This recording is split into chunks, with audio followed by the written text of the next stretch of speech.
Alrighty, what's going on, Macropod peeps? Marcos and I, Seamus here.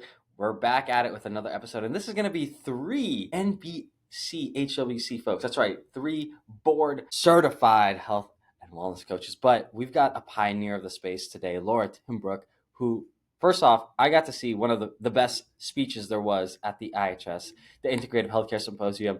What was so great about it was Laura was talking on the importance of health coaching in a clinical arm and why it was very important. Got into the nitty gritty of that, of certain things that I love there, which is like, the stages of change and understanding how to talk with someone through that stage. And then also understanding what it means to habit stack all these new prescriptions and routines when a physician works with the person. But Laura's had a quite an amazing career. She's been in this field. She's been creating content around this with her own podcast called Shift HC, or a creator of Shift HC, which is an NBHWC approved program for health coaches, obviously. And then her own podcast called The Shift Health Coach. And then she's had a bunch of books. But Laura, real quick for us here, got the accolades, but I want to hear it from you. How did you get into the health and wellness space? What brought you in, and what got you piqued in your interest in this space? Yeah, I started with health coaching because I was super interested in just how we make these healthy changes and why some people can stick to it, why some people can't. And really through that way, and I liked the corporate arena. I really felt like so much of our time is spent at work.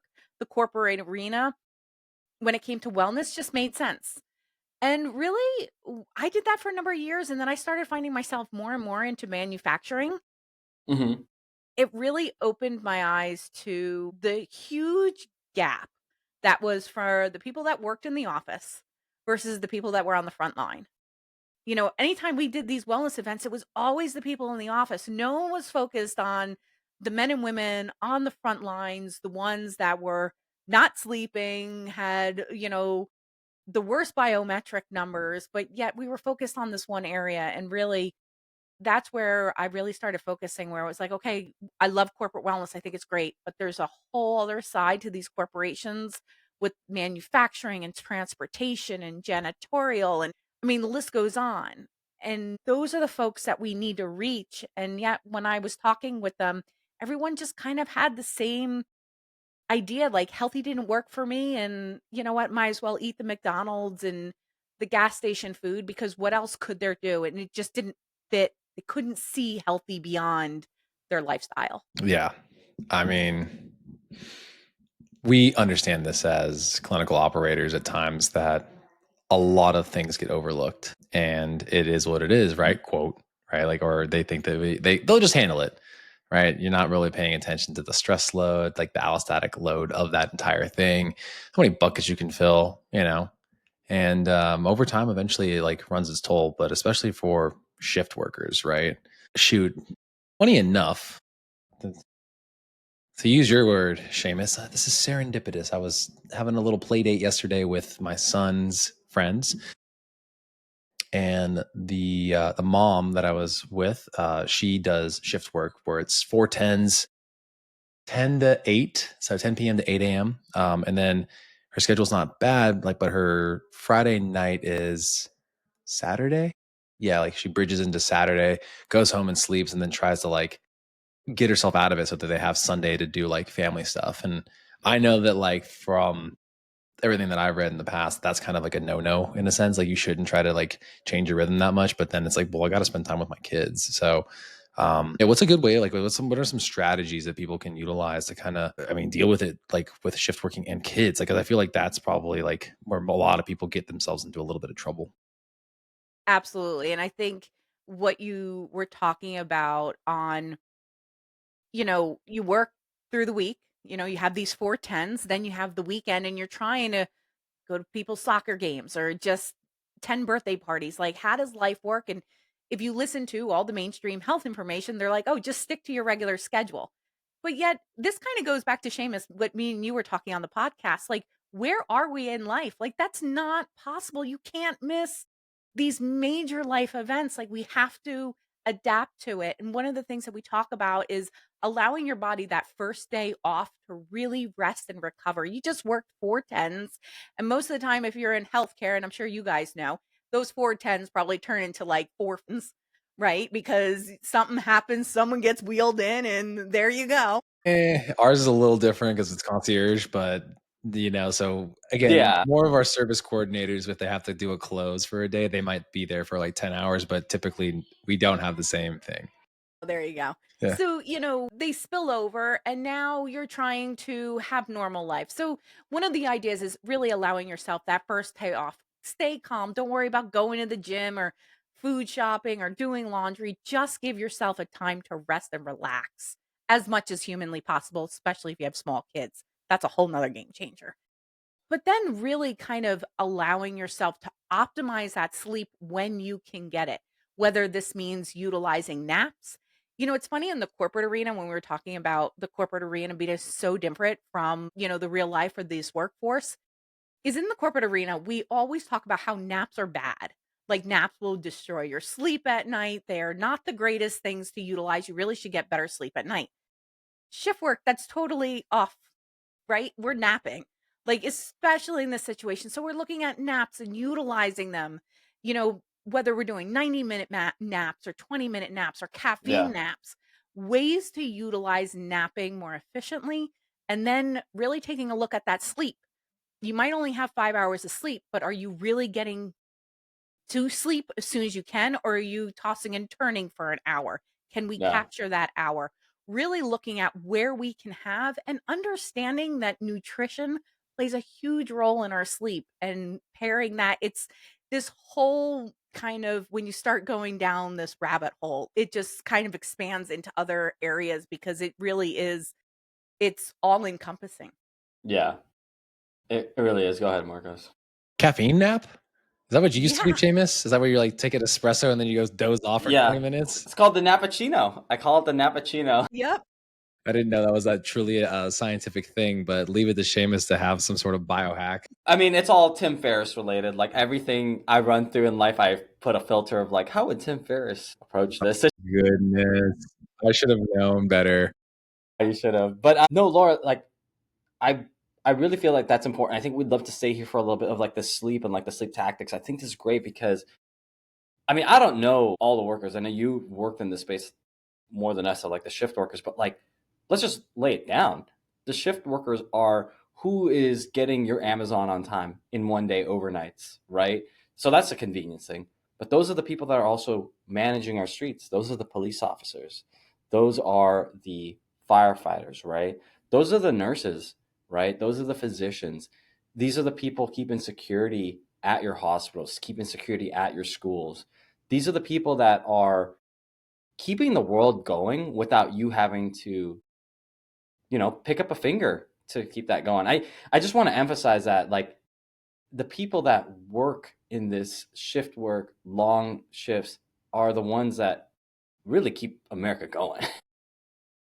Absolutely. Absolutely. I mean, it's our transportation drivers. It's so much. And every time I think I get them all right, there's somebody else opens the door and it's like, oh my goodness, there's another form of shift work. And I would even put parents in the realm of shift work because how many parents are sleeping 8 hours a night? I am now, but it took a, Yeah. took a while. And I will also say this for the parent shift work. We, my wife and I valued our sleep so much, like probably the last like 3 months, like literally like last week was the first week we were back to both sleeping in our own bed because of this little phase our kids went through. But I was like, I would much rather just get good sleep and like one of us would just divide and conquer.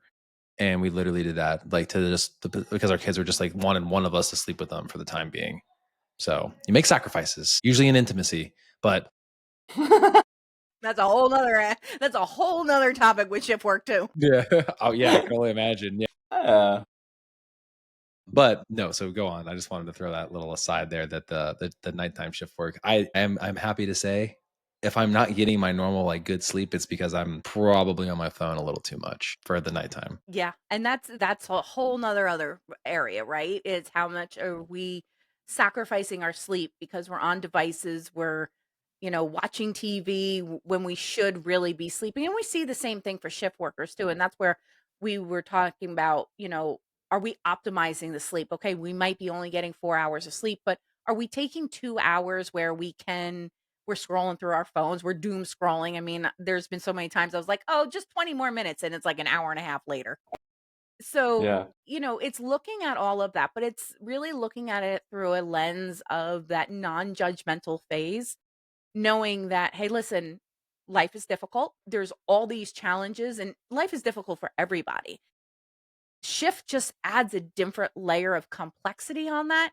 And then when you look at all the mainstream health and wellness advice, it is all designed around the 9 to 5. Like it's gotten to the point where even when I attend other sessions, like, I just can't not see it anymore.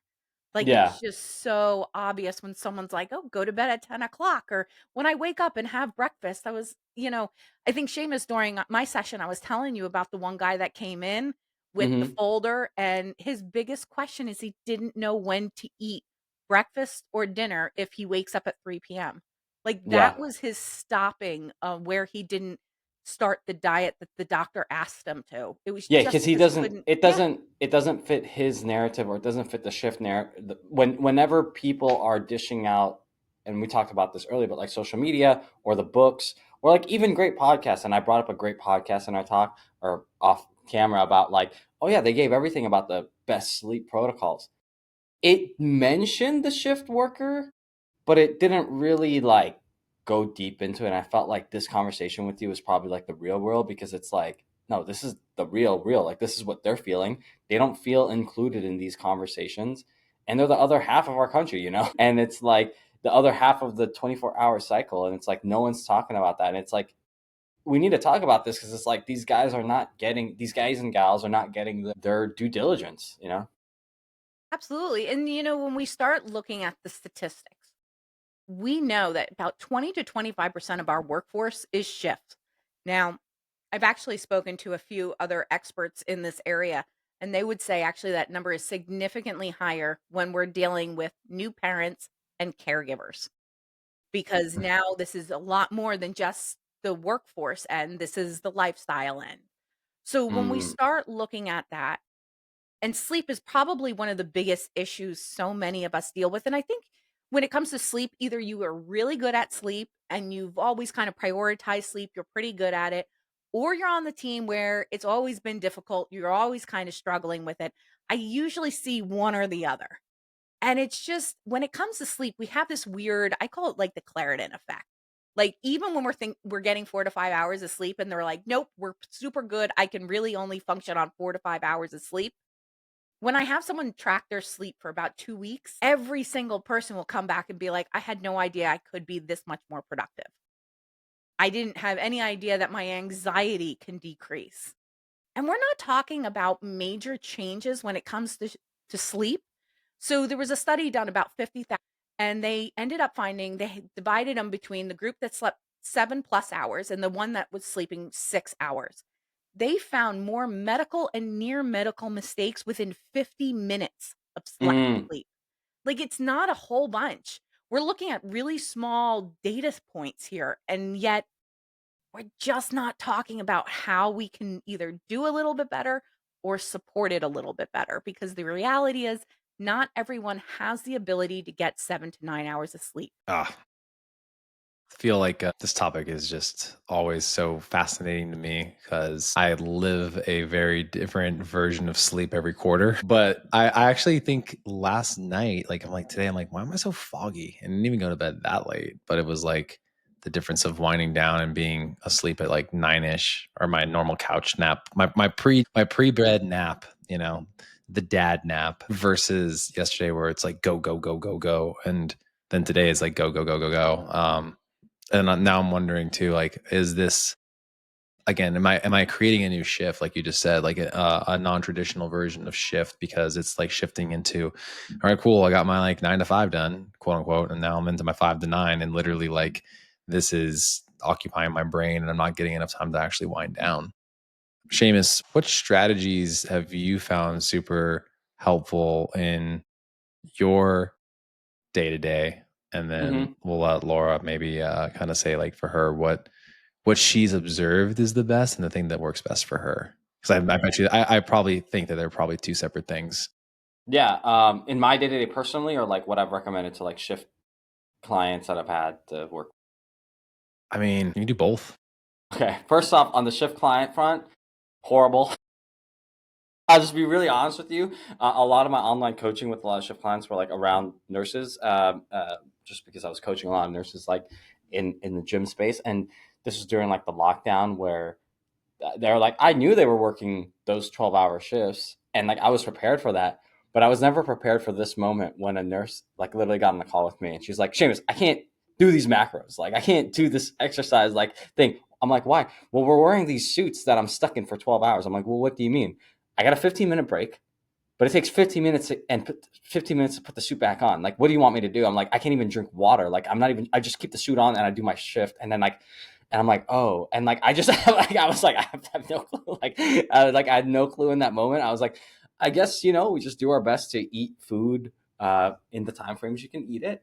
We don't need to be perfect with the macros. Could you focus on your protein maybe? And just try to front load and back load water. That was like one of the, like on the fly, the things that I had to do, right, Marcos? But for myself, honestly, sleep is something I do like take for granted. I'm gonna be honest with you. I've done the sleep divorce thing. Desiree and I have done the sleep divorce thing. I'll sleep in another room. She sleeps in another room just because I just love sleep that much that like I love it, but I really want to be in an optimal space, like dark, cold room.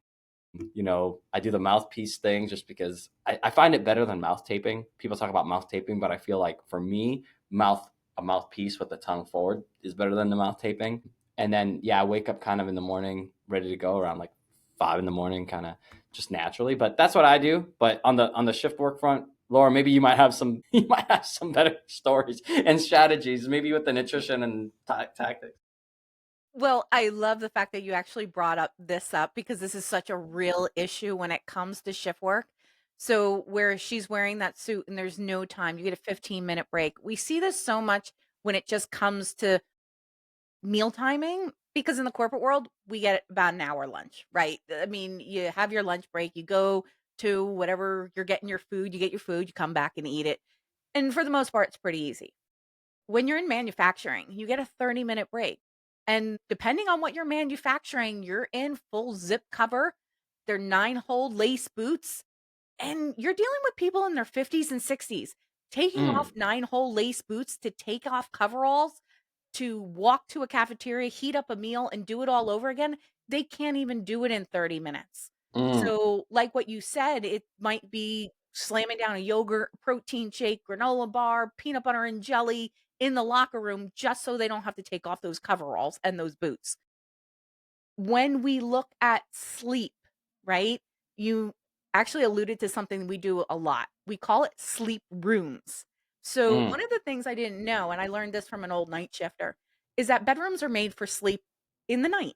They're usually like a nice color with like these cool curtains and things like that. But the problem is, none of that is light absorbing in the middle of the day when you're trying to sleep. Also, a lot of our bedrooms might be southern facing. All the sun's coming in, it's heating the rooms up. So, one of the things the guys started doing is they started finding areas in their house that were naturally cool and dark and quiet. Basements, if you have them, are a fantastic sleeping space for daytime sleeping. So, really utilizing that, we've done things, we wrote about it in the book, where it can be going to Benjamin Moore and finding out low light reflecting value paint and painting your room with something that's going to absorb that daylight instead of brighten it. There's also all kinds of things. There was something called noise canceling blankets that you can hang on doors or Mhm. shared apartment walls. I mean, oh, there's that's so true. many cool things that make that sleep environment, but that sleep environment is so important. Yeah.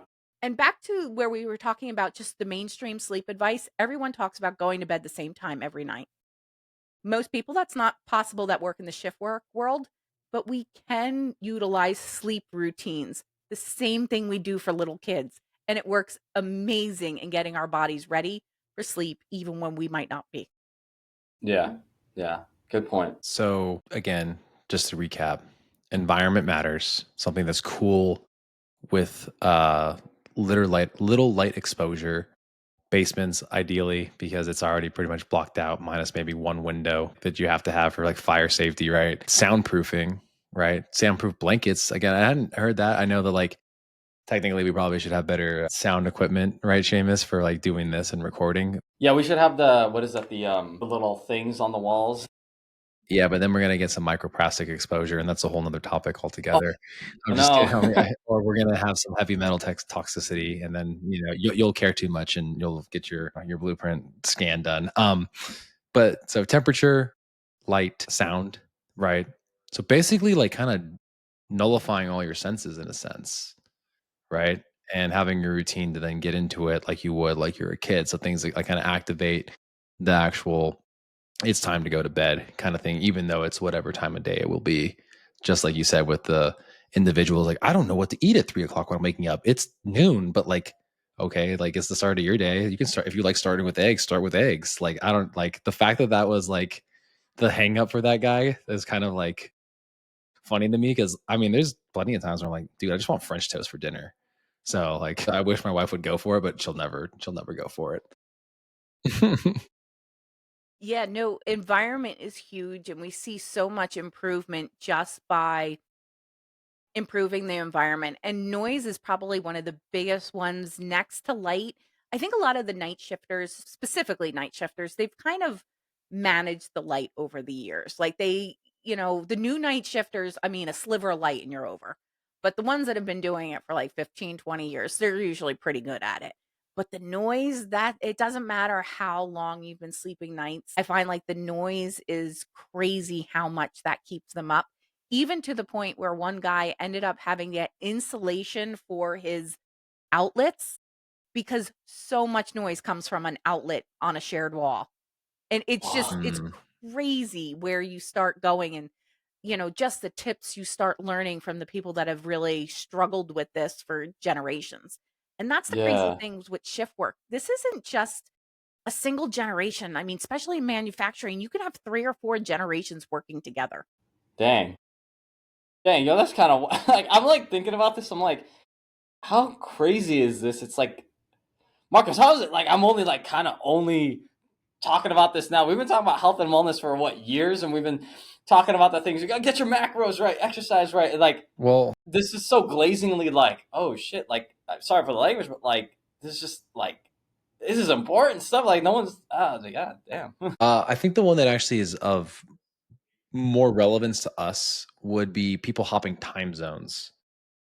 Yeah. Then you have a different element of shift working that has to happen. And that's probably more of like, I can empathize, but I legit, I cannot put myself in your shoes because the longest flights or, days of flying only moves me ahead 3 hours or back 3 hours typically. Right. So I know that I know how to navigate that, like, but I'm used to operating on a time zone or a clock that actually makes sense on the East Coast and the West Coast. Because it's like I'm early enough on the West Coast time that like it doesn't really no one's around me, so I'm left alone. Or if I was on East Coast time, it's like my day is normally starting, at an hour that's like not unreasonable, right? But I now know, shoot, man. I mean, for our international patients and my practice here in Vegas, like we had one come in. He told me he's like, yeah, I like fly to China, we leave here at this time, we get there, and it's like a 10 a.m. flight, and I just slept all night, and I got to take a sleeping pill just to like dose myself out, like, and then I got to like get up and then take a modafinil and, my ADD medication so I can like actually get focused and actually do work, because we're an international company. How would somebody handle that, Laura? What are some strategies that like shift working across time zones would look like?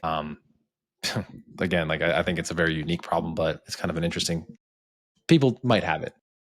Well, it's a unique problem, but it isn't, because let's think of airline pilots and Hmm. airline flight attendants, because this is something they deal with on a daily basis. And I'll be honest with you, when I was interviewing a bunch of shift workers, I actually found the airline flight attendants to have literally the worst shift rotation I have ever seen. That It makes was sense. insane, and the fact that they're jumping time zones, so it's not even a shift rotation; it's a time zone. Like everything's moving all at once. Yeah.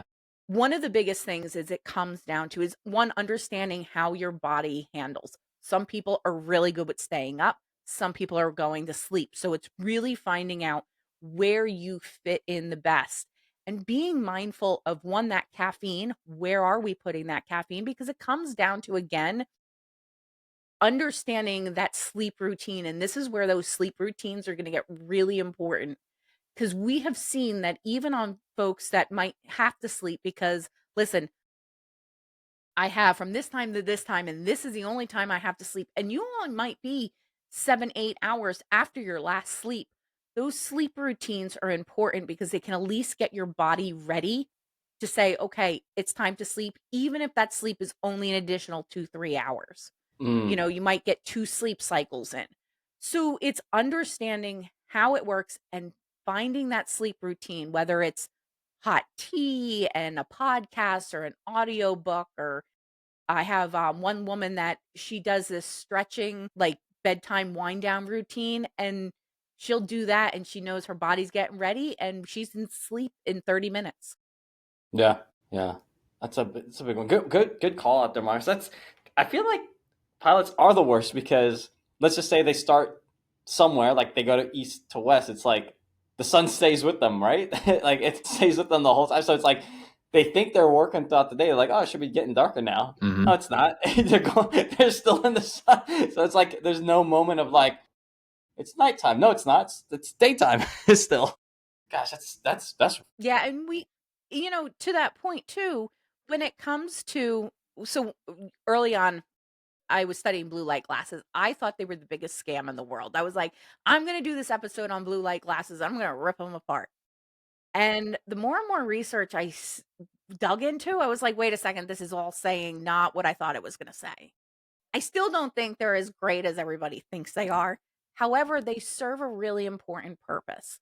So those folks that have to be awake during the light and then go to sleep, I have found those red light glasses, when used appropriately. I'm going to caveat that, not in the middle of the day because, I look cool on a video wearing red light glasses. But when used appropriately, they can be really helpful in getting you prepared to sleep. It's all part of that routine again. Yeah, light exposure, like you said, just hitting the eyes and things that help you stay more awake. I'm sure everybody hears that's like everybody's introduction to the Huberman podcast was his light exposure in the morning as part of the morning routine. And we've all probably seen one of the reels that's making fun of the overly extensive morning routine to wake up and that guy. It's like, what time do you wake up? Oh yeah, I'm at 3 a.m. Why? Well, I have this routine, and it's like 9 a.m. I can start my day now. What? What are you talking about? I think that was you at one point, Seamus. Didn't you say that? I'll be really honest. That was me at one point because it was about like 10 years ago. I went to like a Tony Robbins seminar, and I was doing like all the routines and stuff. I'd wake up at 3, do a meditation with breath work, cold exposure, and then go into my workout and then go into work. It was like a 2-hour thing, and then now it's 15 minutes. I do the breath work, gratitude, and cold exposure at once because I just jump in the shower. I'm doing breath. And I'm like, all right, cool. That's what I'm like putting my clothes on and everything, and like I have like meditative music going on, and it's like 10 minutes, 15 minutes. I'm like, perfect. I get everything that I wanted all at once. Got the light exposure because I got like a little thing. It's great. I think you got to find what works best for you though. But I feel that like I did go through that, right, Marcos, where I was like, man, routines have to be so perfect. And then like now if I don't even do my routine, I'm like, I can still have a great day. Like I'm not going to be, because it's not the routine that set me up. It's part of it, but I can still have a great day without it, Well, I bet you on your wedding day, you'll still do everything you possibly do to kind of calm your nerves. Dude, I know. I was talking to Laura about this. I don't know when I was speaking right like the day after you, Laura, on like Saturday, and I woke up and I was like, today's the day. I'm gonna hit this work. I'm hitting the workout hard. I'm walking. I'm like, I took the hour before to do a sound healing thing because they had it at the IHS. I was like, I'm calm. I'm going through my notes. I'm like, I'm gonna speak real good today. I'm like doing everything to get me in the right place. I really had to calm the nerves for that one. Oh, is that where you two interacted originally? Was it the IHS thing? Yeah. Okay. Yeah, because I thought, well, you came back hyped saying you got a bunch of people that were interested, and that's also where I was like, is this person the genetics person? Like again, Seamus is like, we have 3 people this week with like nutrigenomics and genomics, and I was like, oh god, it's gonna be dense as fuck today. Have something that's a little more like, all right, cool, we're gonna talk about these routine things that Hopefully people can take away how to utilize that. That's, again, it was really relieving because I'm like, my brain has zero bandwidth right now. But legit, like I was like, man, like what I wouldn't give for that quick little like cat nap to like just get the brain to like be able to have more focus than normal. I think you kind of alluded to that being like a really powerful and impactful tool for, shift workers in general, is the ability just to, again, do that routine, get something is better than nothing, because that's going to help. Again, maybe it's 1 or 2 cycles of sleep. And it's funny because it's actually like indirectly in theme with one of the things that's been helping one of my clients. Like, I don't claim to be a sleep expert, but it's like, let's look at everything that's going on, leading up to sleep. Right. First, we thought it was like we needed the bedtime snacks that had a little bit of carbs to kind of help give a little deeper sleep for her. She's like, oh my God, you took away my macros and this happened. I'm like, well, I didn't take them away necessarily. We're not even tracking them, right? We're just looking at food decisions. So she incorporated it again, and it didn't like improve the sleep score. I was like, okay, what is it? And then she actually got like a little at home sauna unit. Seamus, you'd be happy. I think you have you seen have you seen that one? That's like the travel sauna. It's like it's almost like a little tent, right? I think it's the one you sit. I have to ask her. It might be the one that lays I have down. that one at home. Yeah, yeah. Of course you do. Well, how did I not know that about you? But it's also infrared, broski. Oh God. Okay. Yeah. So yeah, Double duty. I think it is that one then. So she did that, and then again, sleep score didn't have any improvement. But then I was like, well, let's look at the supplement stack, right? Because that's also part of the sleep routine. What's going on before bed? And everything else was there. I was like, maybe some L-theanine would be worthwhile. Added that in, like boosted it. I was like, okay, that's objective. You got a number from your bed, right? Like, and some people can really overthink that, like bedtime scoring from the bed or whatever it is. And I was like, I don't know if I always trust this AI algorithm. How'd you feel? It's like, oh, actually, I do feel better. All right, sweet. Hopefully, I get it. Actually, I think I got a message. Was it yesterday? God, see, again, I can see whether or not like that had like multiple days of effect of it being boosted, right? Just from some supplement things, but that's all part of that routine. Because I swear, like, there's nights where I'm like, dude, I am dead tired, but like, if I don't have my pills before bed, like, I feel as though like my routine wasn't complete, and I don't sleep as good. As weird as that sounds, like I was like, I've curated all these things based on all my Huberman listening for over the years. JK, just in general, other people too. And anecdotally, like I'm like, I do feel way better when I have my theanine, magnesium, have that wind down, take it typically like about an hour before. And it's sometimes a lot. It's a lot to remember all your little steps to make the best thing possible. But routine is huge. And Laura, do you have certain supplement stacks that are included in people's bedtime routines when you work with them, or things that help trigger it? A lot of times I'll have them refer to a doctor, but we have talked about magnesium can be wildly helpful with a lot of folks. I always warn against melatonin. That's a huge one for a lot of shift workers. But one of the biggest problems is we see this with first responders, we see this with healthcare workers.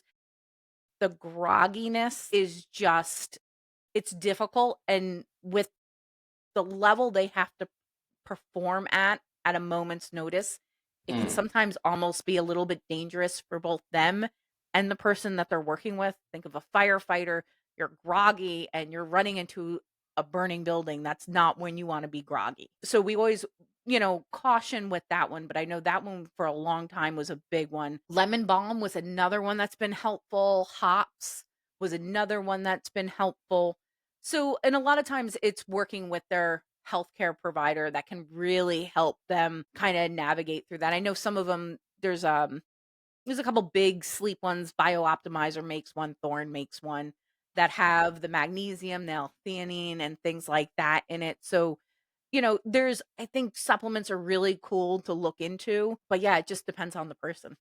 Yeah, no, that's a good point. I thought, and I also know that you brought up the concept too, just outside of supplements, but like bringing it back with the supplements is like the nutritional timing. What are some of the components of nutritional timing? I know that like, well, for me, I know that if I have like something sugary, like on a date night or something like that, I've noticed this to be like I wake up at 2 a.m. and I'm like, I know what that is. That's that whole big insulin adrenal dump thing going on. But like, what are the things that nutritionally are going to be best practices for people on top of some of the sleep stuff, some of the supplementation to get as much sleep as they can or manage their shift energy as much as they can? Yeah, so it really depends on when your shifts are starting. So let's say someone's starting at midnight, right? One Mhm. of the things we try to do is get 2 larger meals in before their shift start because they're shift workers. Chances are, depending on what their job is, meals probably don't exist on shift. I mean, that's just Mm. kind of a general statement we kind of, quote, unquote, "assume." Unless, I mean, security, that's a whole 'nother thing. We could talk about security in a moment. Generally, meal times don't happen. So, if we could stack 2 larger meals, and then depending on how they are, some will get off shift, have something small, maybe like a yogurt or something just to help them sleep. What they were finding is that a lot of times people would have one meal before they would go on to shift. They'd have no meals during shift. They would come off and they're starving. So what is the first thing they do? Drive through a drive through because it's 6 o'clock in the morning and one is open. So now we're eating a hamburger and expecting to go to sleep in 2 hours. Doesn't happen. Yeah. So it's really about kind of watching that, watching the caffeine, understanding the half-life of the caffeine. So we do a lot of fruit juices. So at around that 2, 3 a.m. crash for the night shift, we're really watching that caffeine. Let's not need the caffeine. Let's try a fruit juice or maybe a fruit or a protein.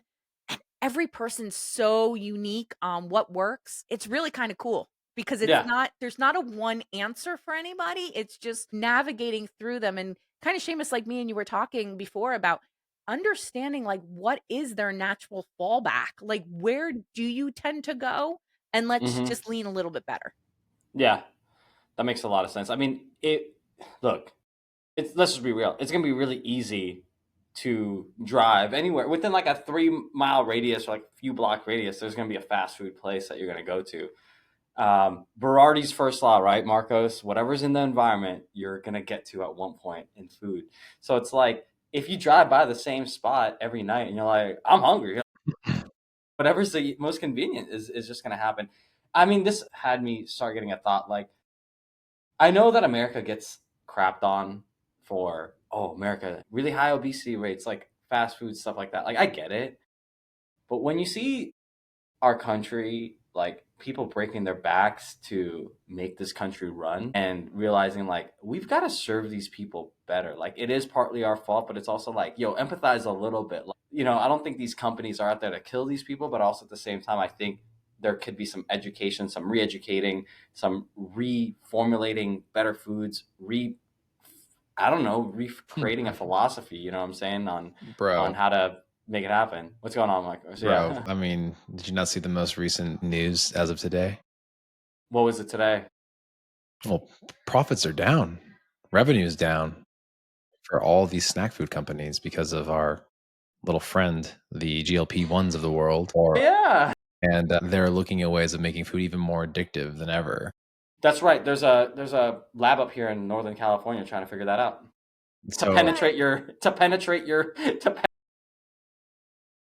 yeah, they're literally like we're the smell is more like the olfactory senses are getting like, even more worked up. Like you open the bag and you now smell like an even more pungent Dorito. The crunch is even crunchier. They're like literally looking at ways of like trying to get past whatever it was that will that the modern medications like obviously kind of override and create better relationships with food with potentially. Yeah, it's crazy that's like I mean I opened my phone and I was like what and this literally just got me thinking about like health and wellness as a whole today. The greed behind the drive of money for so many people, right? These companies, and I get it because like well obviously like if that company doesn't make money they can't employ people and people don't have a job and all those things, but like at what point do we have like this kind of balance in the world where people are living really healthy lives and maybe it doesn't require it as much of us from a work sense, right? Like why do factories need to be operating 24 hours a day? I don't know. This is my philosophical question for the day. Like why do they why do we have to do we need to have shift workers anymore? That's a good question, Laura. What's your take on that? Like, I mean, in terms of like because these shift workers deal with so much, you know. What do you think on like the need and like what are some wants? What have you seen as like okay, this shift work doesn't need to exist. This shift work absolutely must exist. So we need to cater to them a little bit. Yeah, can you guys still see me? I think my internet is just kind of went a little crazy. So let me know if you guys can see me or hear me. We can hear You're you. good. You're good. Okay, cool. All right. So, do me a favor. Read that. What was that question again? I'll recap it for you real quick. Yeah. Philosophical question, like, why do we need so many shift workers? Or are there certain shift works that like We are can not eliminate. necessary we Yeah. can eliminate, and then are there some that like, okay, we obviously still need some protective things, or we need some emergency services? Like what are your thoughts on that? It's mixed signal. It's mixed. I have mixed thoughts on this because I know so many shift workers that honestly really love their job. There's so many that I've talked to that, they could never be a day walker. That's what they call us, that work 9 to 5, right? They're the night shift at the very core of them. Mm. So it's hard for me to kind of say, are you really needed or can you be replaced by a robot? Right? Because there's this whole push in manufacturing for industry 2.0. And that's the automation of I all saw of that. this. I saw Yeah. that China just built some cars in the dark, needed no lights. Yeah. It was So like a week ago. there's a lot of this, but then you have the end of it where we can have more machinery, less oversight, right? So I think there's this happy medium that probably can happen. We just have to be careful because it's going to affect our lives on a regular basis, whether it's how we get packages, how we transport things. I've been a huge proponent. I think we should have more railroads. Like we can carry Hmm. so much more cargo and eliminate so many vehicles off the road if we go back to trains, right? So there's all of this physical these ideas, right, that we can reduce things. Will it be for the best? I don't know, because one of the other industries that are shift is our entertainment industry. Think of our bartenders, our DJs, like it just goes around for s- at such a higher level. And it's such a cool industry once you get into it and realize how much happens in the dark. Like it's so cool. Daywalker just makes me think of Blade movie and like the techno songs. It sounds like your follow-up book needs to be like things that happen in the dark or something along those lines. Like legit, like shedding light on like the night shift, like because again, duh, bartenders, duh, all these other things, nightlife. But like I guess me and Seamus are what's the word? We're not privy to it given our current lifestyles. I mean, when's the last time shoot, I hadn't seen a movie until like Inside Out 2. Dude, I watch movies at like 11 a.m. so we could do the lunch like with my family, like, and we get the discount, dude. And the last time I went to a Matinee. club, like last time I went to a club was like in Vegas a year ago, and like I was like, I needed two naps and then a nappuccino with it just to be at the club, and then we still left at like 12:30. I was like, like it's not my thing. So like when Laura talks about, hey, there's people that are innately the night walkers. I'm innately I'm like, I like waking up early. Like some people, I'm like, you're getting up at 4 while they're getting to sleep at 4. I'm like, I don't know, that's just me. Man. Okay. Well, Laura, I have a few questions, and maybe you are privy to these stats because you wrote a book on it. So, in terms of longevity, shift workers, I've heard a number of like 10 years less, but what is it? So there's a couple numbers out there. Law enforcement is 20 years or more less than the average What? person. Yeah. What? Based So you're off, telling me? based on the night, like the shift work, just officers in general, even if they're Both, day. because so many officers actually still work nights. So that's a very small amount of officers that only get the daytime beat. Like they're only working the daytime shift. So many of them are still doing split shifts where you're 4 and 4.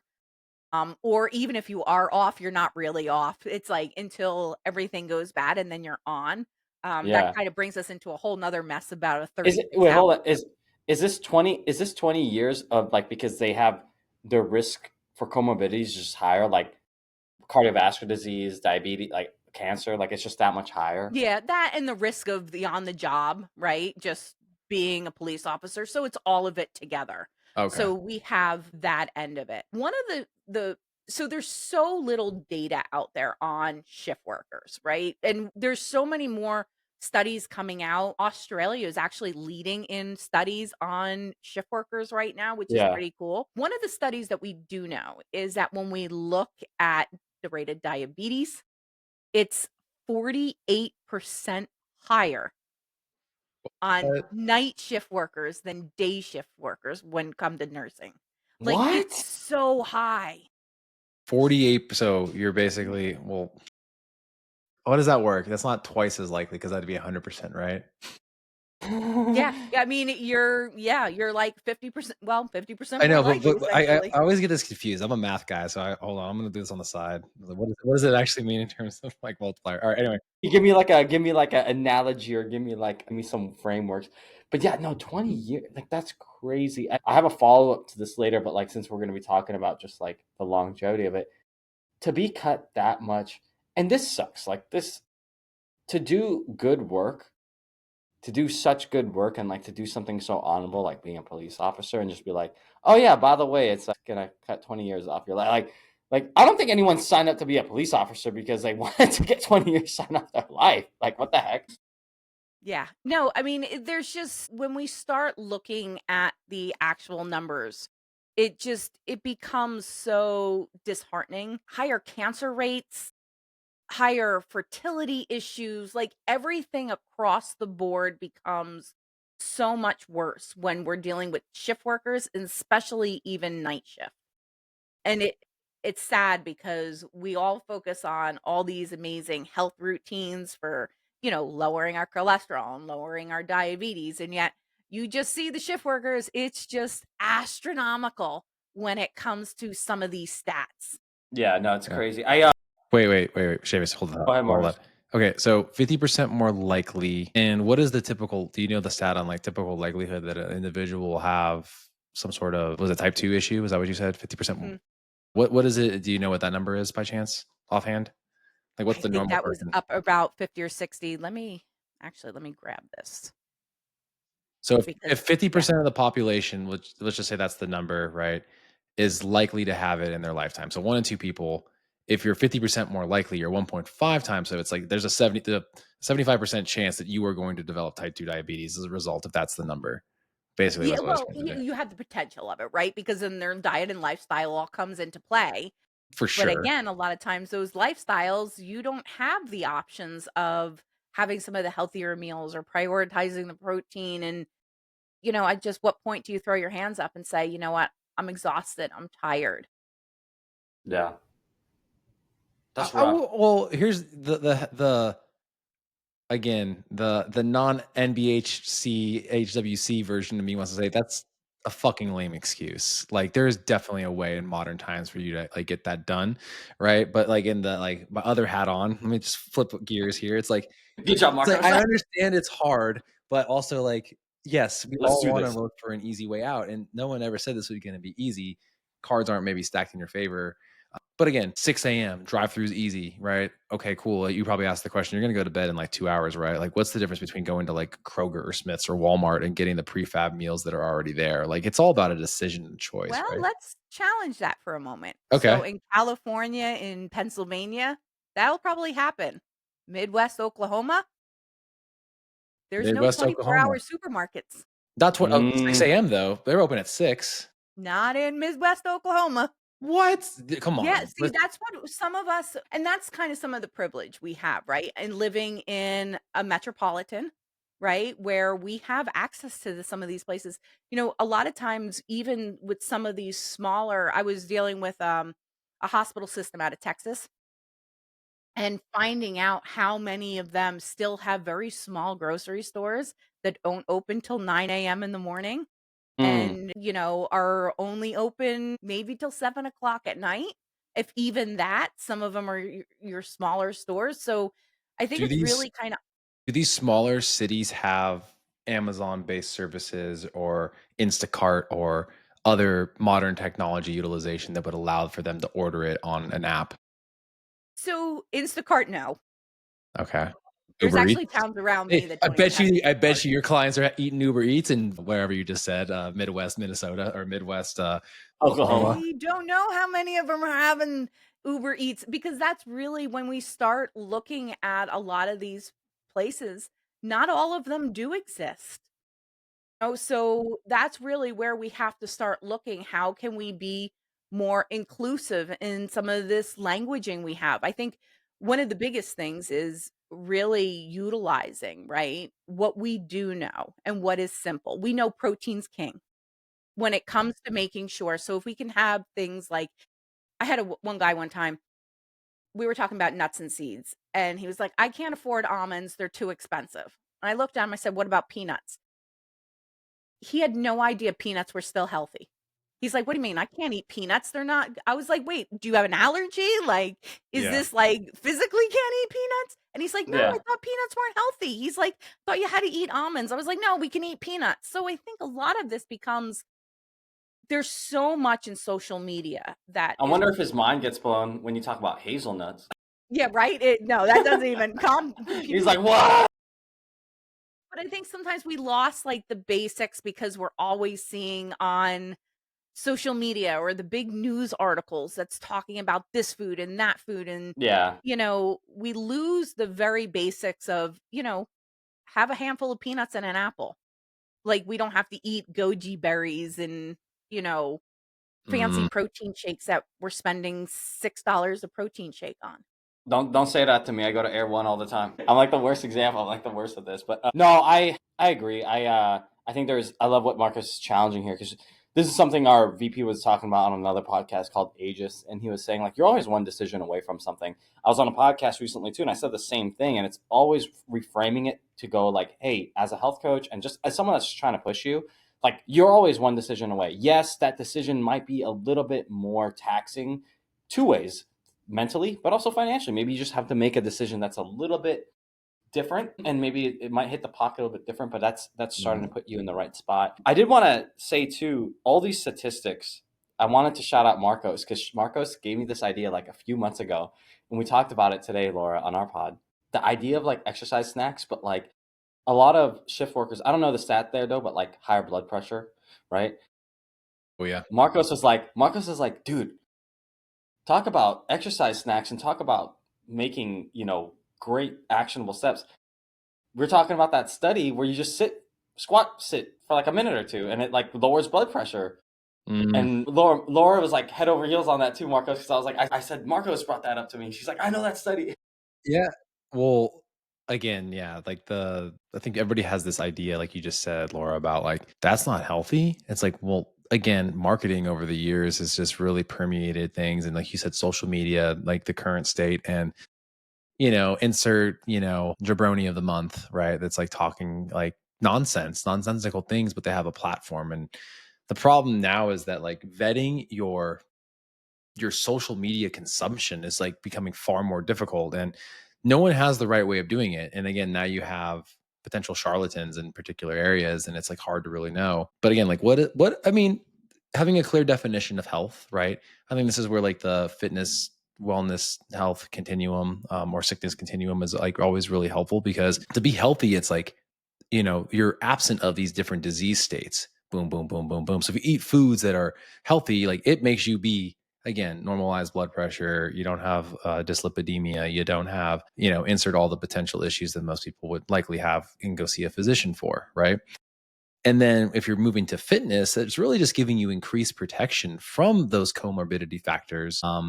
And like, again, like articulating that to people is like harder, because they're like, oh, well, you didn't have this magical nut from the Amazon rainforest that you didn't know about. They kept everybody super skinny. Or guess what? Maybe the people that live there are very active and they're moving around quite a bit. And we're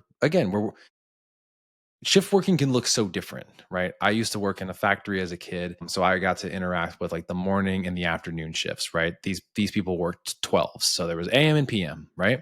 And they were different breeds, and it was interesting to just like take that in at a young age, be like, huh. But this shift work, while they did have certain physical requirements and like labor related tasks in the department that I was in, they had a lot of downtime, right? They had a lot of time they were kind of like sitting idle watching things get done. So there wasn't necessarily like a bunch of things that were overly engaging. And I mean, again, I would love to know more about like, I would love a deeper dive, almost like, Laura, I need you to become Mr. Beast. I need you to go like film a bunch of these on location sets for me about shift working and the different environments that they're doing, and then how to healthify it. Like that would be super interesting to me. I would literally watch that Netflix documentary tomorrow. Yeah, that's a Because Netflix documentary. We need like Mike Jobs to like fund it because he loves dirty jobs. This is yeah, like a dirty job, quote unquote. but not it's not a dirty job though. It's like these Yeah, are it's like a the working hard class, the jobs. heart of America. Like again, we Yeah. want more. I want more jobs back in America. You know, tariffs are already hitting, so like we're gonna need more people to actually like go and produce things. So Yeah, and just circling back, I just had because it was bothering me with that statistic. It's actually they have a 60% increase in diabetes when compared, so this is rotating shift workers when compared to day only counterparts. Mm. okay, Yeah. so you're And then we 1.6. see, Sounds like yeah. yep, and then we see a 40% increase in cardiovascular issues. So these are huge numbers. They're not little. Jeez. That's Yeah. yeah. You're basically 1 out of 2 people, more or less, Mhm. are getting some level of effect. Then wow. I mean, yeah, my old boss used to say it, you know, he would ask that question in like a nutrition convention, if you will, right? Like our conversation. He'd be like, how many people here work shift works? And you know, like half of them.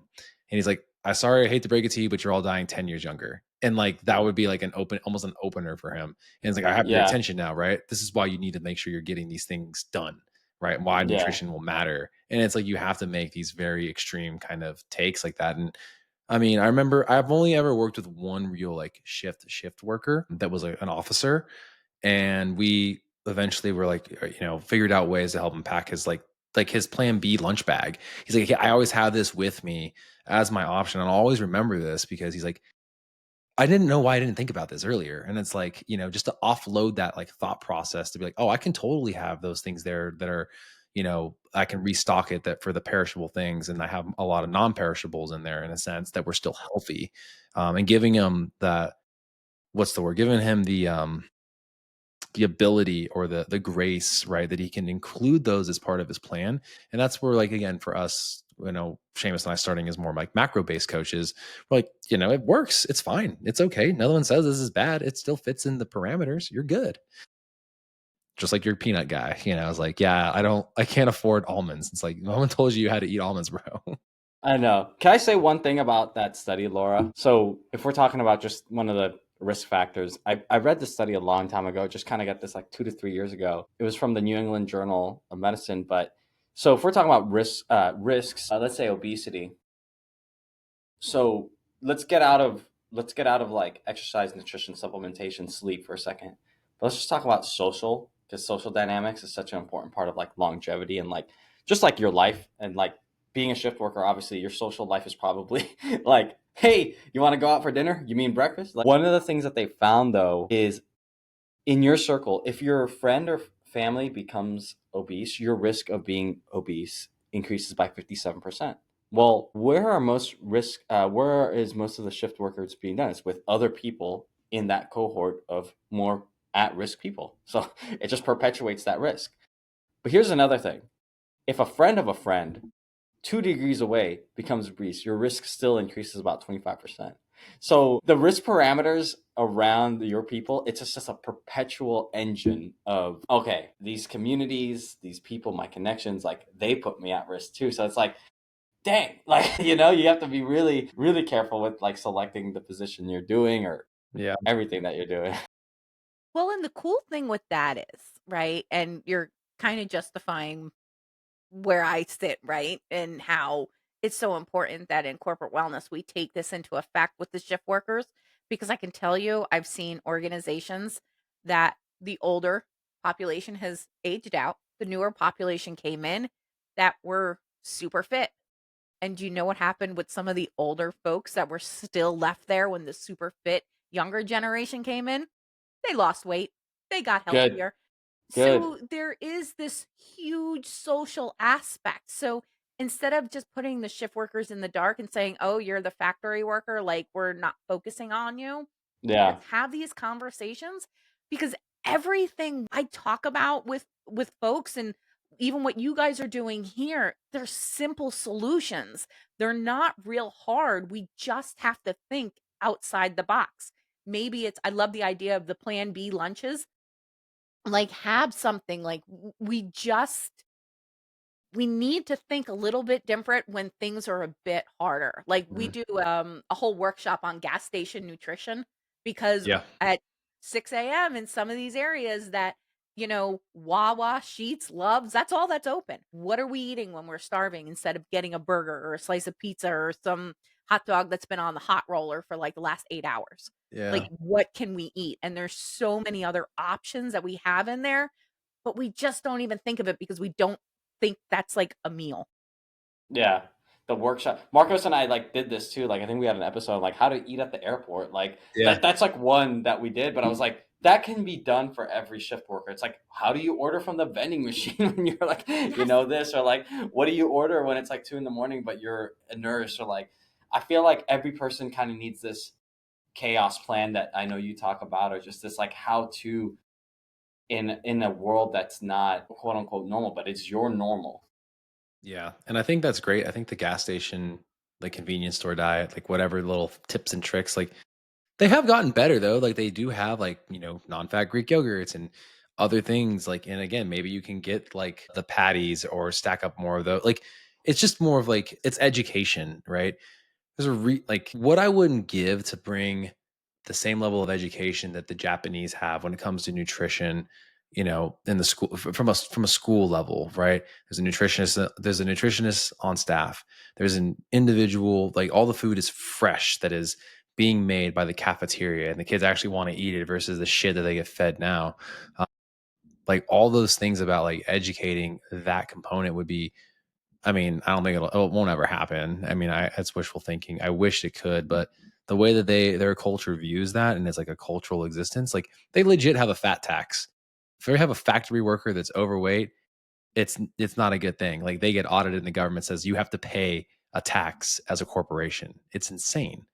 Would never work in America, right? Never work in America. The education piece, I'm keen on that. I would love to continue to do that for people in those, in those like kind of corporate wellness kind of endeavors. And um yeah, like my little plan B meal, like I have snacks all over. Like even if I was like frequenting a particular one of our centers for a little while, like I knew I was headed back, I would leave myself some food there, like that wouldn't go bad, just in case. I was like, yeah, like I might need this, or I know this will be good in the next couple of weeks, and I know I'm supposed to be back, and I would buy enough of that thing on those trips, and people would always like, oh, well, how do you do it with travel? I'm like, well, not perfect, but I do. I look at frozen stuff. I look at things like it's okay. Like you don't need it to all be this, again, this idea of like fresh. And to me, I think that there's a lot of elegance and simplicity. Simplify it, and you can make huge strides in the right direction, especially if, like you just said, if the injection of this younger fit culture inside of like these old people, in a sense, like allowed them to start focusing on it. Like, I mean, that's great. It's great that the younger generation can bring up the older generation from a fitness perspective. But guess what? The younger generation needs from the older generation. It's that wisdom. They need them around to teach them all the little tips of the trade and be able to, learn the, like, again, the little nuances of the machine. So like they can both benefit from one another. And we're in a very interesting time, like you said, Laura, about the blending of, I don't even know, iGen, Gen Z, the phasing out like boomers, or what generations above us, Seamus? We're millennial. I don't know what's above The Gen millennial. Gen X, right? Gen X is between Gen boomer X, and yeah, millennial, I something think. like that. Yeah, Gen X would be from 80 to like the 70. Okay. And then before that's been boomers go from like It's 69 boomers. Yep. to 40s Yeah, I think so. ish. Yeah, there's a big span on that one. Yeah, bigger than the other ones because there was not so many relevant technologies that changed the way that your brain works, apparently. However, that's when the whole industrial revolution started. Well, kind of the end of it, but yeah. Though, I mean, in terms of at scale, right? Like how quickly certain elements, like the power of your phone and, the fact that you can speak it into existence, like, hey, set a reminder tomorrow, Siri, for whatever, like versus our Rolodex was all of like however many years ago in corporate land before like the dot-com boom or whatever, right? Like it's all really quite fascinating. Yeah, the idea behind understanding more of what we can give, because shift working obviously is not going away, especially because you said there's such a culture of people that really do enjoy it. Like, did you survey like people, like what their preferred like chronotype is, like where they prefer Oh operating in the my day? god. So, here's the interesting thing. We do chronotyping in most of our seminars just because I think it's so interesting to watch how many people are like the true night shifters are like really forcing themselves into night shift but hate life. And it's so interesting just watching them discover where they really fit in and how they can be, more, increase their performance or their brain power. But it's so wild watching so many people that have struggled through school their entire life, got into night shift, and just soared because they're most effective at 11 p.m. And yet Yeah, we're forcing them to be these morning people. So yeah, chronotyping is so wild in the night shift. I absolutely love doing chronotypings for anyone, but in the night shift it gets really wild. that's cool. I see. I mean, I know a few things about night shifts. I don't think it's not my target audience. I would definitely, that's like, it's a very interesting niche to become like super passionate about. What, I don't think we even asked you, like, what got you into it? Were you doing a shift working thing, or was it just you were noticing that trend of people you were helping? Yeah, so the funny thing is I've never worked a traditional shift in my life. I was in corporate wellness and they started sending me to manufacturing facilities. And really I started, we were at this one facility one time and we were talking to people and the one woman kept saying, "Don't worry about them, they're union." And she kept like waving them off. Like, so finally I just started talking to them because I was like, "Well, why can't I talk to them? Am I not allowed? Am I not in their club? Like, what's going on?" Hmm. And they just started asking me these questions, and I was telling Seamus before, it was such a humbling moment because I think as a corporate wellness professional, you go into this and it's like, okay, they tell you not to wear an expert hat, but you kind of have a pretty big expert hat on. And these guys were just asking me questions, and I had no answers for them. Like they're telling me about the struggles with lunch and the struggles with sleep. And I just, I had nothing to say. And in that moment, I realized like, there's this whole community of people that wanna be healthy, and I was on the side that I just kinda thought they didn't wanna be healthy, like, they don't care about their health. They really did, and they talked a lot about it. They never saw a way to be healthy, there was no hope, so why even bother trying? Mm. And it was wild. It just kinda opened my eyes to this whole, lifestyle that I had no idea existed, and what I did know existed just wasn't the truth. That's curiosity. So what you're saying is that you were just there and you were curious and they were not getting any attention because they were union. Yeah, that's That's I'm so glad that you asked those questions because you I think that's one of the rules that I have about myself. I'm like, look, if I'm gonna be blessed in this life, I need to become a blessing. And that means sometimes asking some questions that are hard. Like, why was there rules around their union? I'm just, hey, what's going on? And then next thing you know, you open this whole door of like, oh shoot. And apparently now it's your whole life's work, which is amazing. I do want to be respectful. We're over like an hour, but Laura, maybe Marcos, any last few things, I just and have we could one just ask. start I wrapping have one up. ask, Laura. Do you mind getting your book and having a picture of you with a microphone kind of all right there so that our Rachel will love me for this. Like, hey, go to the end of the episode. I got your thumbnail. We're gonna hold it up a little bit right there. Like On. with you in it. Yeah, like good. Just kind of pause for a second there. Good. Give me a smile though. You're excited. You got it. Yeah, perfect. Awesome. That was it. That's all I have. Uh, that way we can put that together and be able to Plug. talk I about that. appreciate it. Yes, because obviously that's a labor of love right there. Seamus and I have sat down and tried to like write some stuff like collectively, and then words hit the page, but nothing's been produced. So therefore, I always admire people that have like really thought it through. Dude, Seamus. Speaking of the last thing, last quick aside, a guy I went to college with. It's funny. He always joked about this. He said, why do I have to take this real analysis math class, which is like basically graduate level math course, to teach kids algebra? And he finally wrote his algebra 1 textbook after like it's been like 10 years since I was in that class with him, but over that. And I literally commented on his Facebook post and I was like, I guess you don't need real analysis to teach kids algebra, don't you? And he like was like, oh my God, if you never brought that class up again, I would love it. But so again, you created something based off of like that labor of love, and I'm always like really admiring people that can create something like that and put it and condense it, because I know that it's like that's why Seamus and I do the pod is like there's no way we can try to condense any of these kind of lessons that people bring on, such as yourself. Like, you're bringing more awareness to this. It's not going anywhere. And having more people and practitioners that can help service those people is amazing. So thank you, Laura. No, thank you for kind of bringing this to light, because I think it's something that we really need to talk about. And I appreciate the time of having me on. Yeah, Laura, before we go, where can people find you? Where can they get your book?